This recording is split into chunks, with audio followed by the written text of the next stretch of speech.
Buenos días, carnal. ¿Cómo andas? No sabes lo profundamente agradecido que estoy contigo. O sea, no mames, eres una reata. Te quiero mucho, carnal. No mames, eres muy chingón. Los actos valen más que 1000 palabras.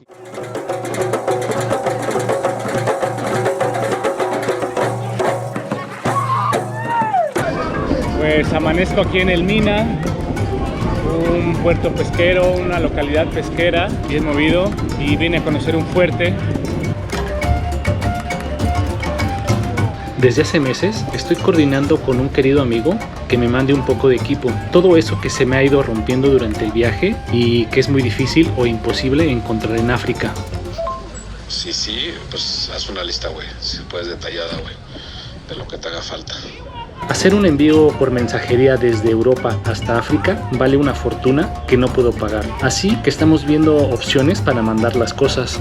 Aquí la pregunta es cuánto tiempo te vas a tardar, güey, en llegar a Ghana para ver qué tanto le ponemos de velocidad a este pedo. Y la otra, güey, si sí puedes entrar a Ghana, güey, o vas a tener pedos, tienes visa, o porque no se vayan a quedar las cosas ahí valiendo. Muy impresionante el mercado del Mina. Es una localidad pesquera aquí en Ghana. Ya me advirtieron que mucho cuidado con los que arrebatan celulares, que hay muchísimos. Impresionante, muy hermoso, muy interesante la localidad. Y pues ya estoy camino a la ciudad de Accra, y en la ruta me queda visitar muchos lugares. Y ahora me quiero parar en Cape Coast, Cabo Costa, que hay un castillo. Pero cuando digo castillo no se vayan a imaginar reyes y princesas. Y la historia de este castillo es que en el siglo XV fue empezado a construir por los portugueses. But it was humans who decided to put a church up there. Ahí donde está la ventana abierta es donde estaba la iglesia, y entonces pues para que los esclavos se purificaran, construyeron la iglesia arriba de donde estaban encarcelados, donde estaban detenidos las personas que estaban esclavizadas. Y en 1637 los suecos retomaron el lugar y hicieron una fortificación, pero en 1664 los ingleses capturaron el sitio y lo hicieron suyo. Esta es la entrada a las mazmorras, a los calabozos de los hombres. Hay 5 secciones y en cada sección estaban amontonados 200 personas. Bueno, pues como estaban encadenados, no había servicios, no había nada, ¿no? Entonces, si pueden ver, el piso está apelmazado, el lodo, las heces fecales. Los esclavos orinaban sobre sí mismos y así pisaban y ahí dormían. Era una inmundicia, era inhumano el trato que recibían por parte de los ingleses. En un principio los ingleses estuvieron ahí para el comercio del oro, pero después resultó más redituable el comercio de esclavos. Entonces, como ya se podrían imaginar, pues fue un punto donde traficaban con los esclavos africanos y eran llevados al continente americano. Como pueden ver, este sitio es muy húmedo, se siente muchísima la humedad. Solo había dos partes donde entraba la luz. Permítanme apagar las luces.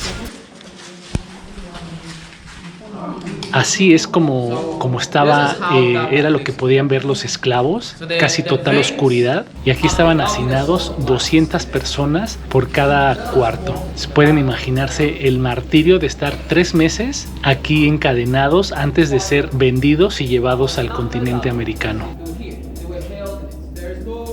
Y si creen que todo esto era difícil, pues imagínense siendo mujer, pasar por todo esto y aparte soportar las violaciones de los soldados ingleses. Y las mujeres que resistían a las violaciones de los soldados durante 3 meses aquí resguardaban, aquí esperaban para ser llevadas a la puerta de no retorno, que está por allá, o una de las puertas de no retorno. No nada más los europeos esclavizaban, ¿no? También los africanos esclavizaban a los africanos. El imperio Ashanti estuvo ahí por el siglo XV, XIV, XV, XVI, en el norte de Ghana, al sur de Mali. Este imperio era muy fuerte y ellos iban a las aldeas, secuestraban gente, los retenían en Sálaga y los hacían caminar 600 kilómetros desde el norte de Ghana hasta Cabo Costa, ya esclavizados, ya con sus cadenas en el cuello y en los pies. Pues tardaban semanas en cruzar Ghana y llegar a la costa, y los Ashanti vendían a los esclavos, se los vendían a los ingleses, y ya los ingleses eran los que se encargaban de venderlos a los traficantes de esclavos para llevárselos al continente americano. Y pues como siempre, muy impresionante visitar estos lugares, porque para mí es muy importante estar consciente de la historia para no repetirla, ¿no? Pero hay que saber que en el pleno siglo XXI hay trata de personas, que en estos días hay esclavitud de todas estas personas que emigran buscando un mejor futuro, una mejor vida, pero caen en las manos de tratas de personas, ¿no? Hoy día hay esclavitud, esto es terrible. Bien transitada la carretera. Esta carretera une Abiyán con Accra.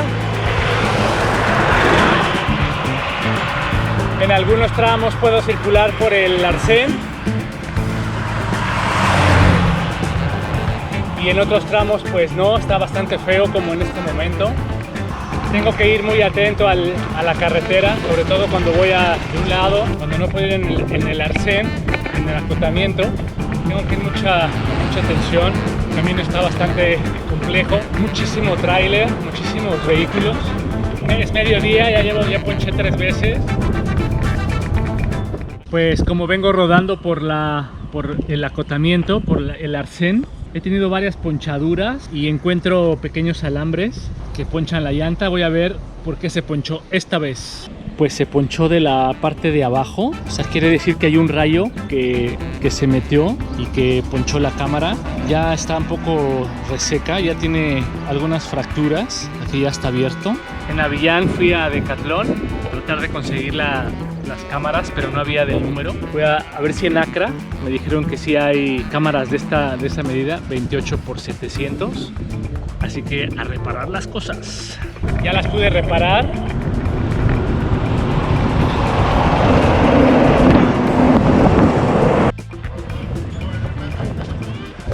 Pues lo que ella vende es pulpo. I want to try.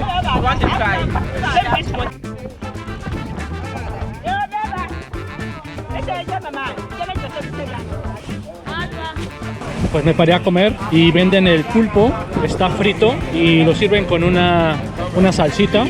Así que comiendo pulpo en la calle. Y normalmente pues me voy parando en todos los pueblos, voy disfrutando, pero en esta ocasión me vine tendido de capital a capital, desde Abiyán a Accra. Y la razón es que mañana tengo una cita muy importante. Mañana ya les cuento, les muestro lo que va a pasar.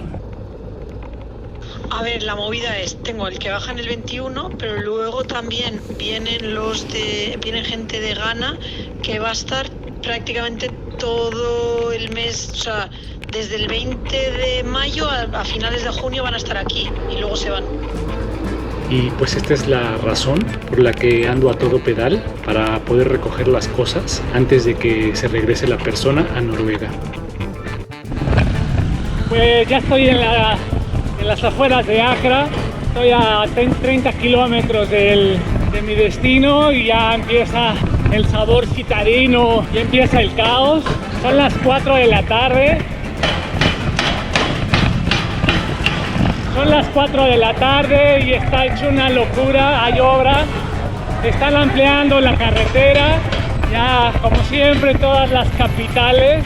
Bueno, Abiyán estuvo mucho más tranquila, pero Accra está sabrosa, Accra está intensa, todavía ni entro. Ya se siente lo difícil y lo complicado, pero ahí vamos poco a poco.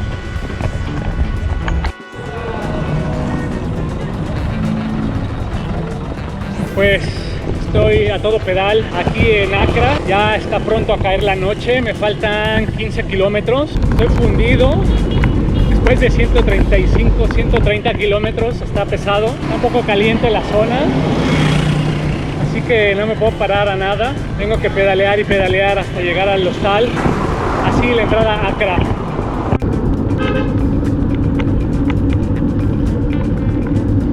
Pues después de 12 horas de ruta, 144 kilómetros, estoy en Accra, ya estoy buscando dónde quedarme.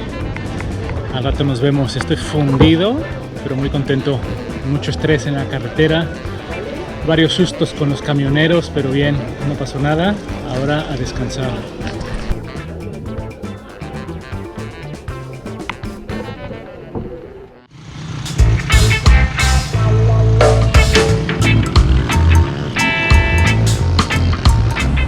Pues he llegado a mi cita, es aquí. Ya salieron tus cosas, bueno, ya las entregué. Se pudo todo excepto las protecciones de la GoPro, güey. No las pude encontrar, güey. Pues finalmente la sorpresa que tengo para ustedes y para mí es que un grupo de amigos espeleólogos, se juntaron para hacerme un regalo muy espléndido. Como les había contado, pues tengo 11 meses en África, 12.200 kilómetros, y el equipo se me ha ido rompiendo, se me ha ido acabando. Entonces, pues un querido amigo, Franco, se puso a juntar recursos con los amigos y me compró el equipo. Él vive en Oslo y me la mandó de Oslo a Accra con una conocida, con una chica de su trabajo. Pues estoy con Gemima. Gemima me hizo favor de traer algunos juguetes desde Oslo hasta Accra. Thank you so much, Gemina. You're welcome. Yeah, big favor to bring the things. Thank you so much. My pleasure. Happy to help. Yeah, and all the best in the rest of your journey. Thank you. Yeah. Thank you. Y bueno, pues les quiero mostrar lo que me mandaron. Pedí unas sandalias. Como recordarán, perdí una de las sandalias en Marruecos, justo empezando el viaje por África. Lo que tienen estas sandalias es que llevan placa, como los zapatos. Uso clip, uso las placas. Una colchoneta. La que yo tenía era muy fina y a los pocos meses, desde Mauritania, se ponchó y luego la válvula tenía fuga. La colchoneta que tenía ya no servía. Pedí una estufa nueva. El problema que tuve con la estufa anterior fue que esta parte es la que se tapó y ya no lo pude arreglar. Y pues me gustan más las estufas de gasolina. El depósito se puede rellenar y rellenar, a diferencia de los tanques de gas que los usas una vez y ya se desechan y contamina más. Soy de la idea de tener estufas de gasolina, contamina menos. Otra cosa que me mandaron fue un power bank. Si bien tengo un power bank, pero es una generación más antigua. Como les contaba en los capítulos de Guinea-Conakry, de Sierra Leona y de Liberia, pues tuve problemas para editar por la falta de electricidad. Entonces este power bank, en teoría, puede cargar mi ordenador. Y otra cosa importante que pedí, que me mandaron, fue una casa de campaña nueva. Me decía mi valedor, Franco, me dice: ¿cómo estás haciendo un viaje por África con una casa de campaña de 10 años? La casa de campaña es de buena marca, pero los rayos UV se comieron el nylon, ya no funcionaba para el agua, no me protegía de la lluvia, entonces ya no era funcional la casa de campaña, así que voy a encontrar a quien se la pueda donar. Y otra de las cosas importantes que se me descompuso fue mi lámpara frontal, que me mandaron una mini lámpara frontal, y pareciera una tontería, pero muy importante tener una lámpara para tener autosuficiencia por la noche. Pedí una GoPro y la pedí con el kit de audio. Espero que con el micrófono se mejore el audio. La GoPro que tengo es la 7, una cámara muy antigua, tiene como 8 años en el mercado, y el mayor problema que tengo es el audio. La cámara trasera es una Silver 4, una cámara muy antigua, no tiene estabilización, las baterías duran poco, para grabar sonido es muy malo. Entonces voy a poder desechar la Silver 4, la 7 la voy a poner atrás, y con la 11 voy a poder grabar. Y así los regalos que llegaron desde Oslo hasta Accra. Muchísimas gracias a la gente que apoya el proyecto Vagabundo del Mundo, y en especial a mis amigos que me mandaron estos regalazos. Gracias.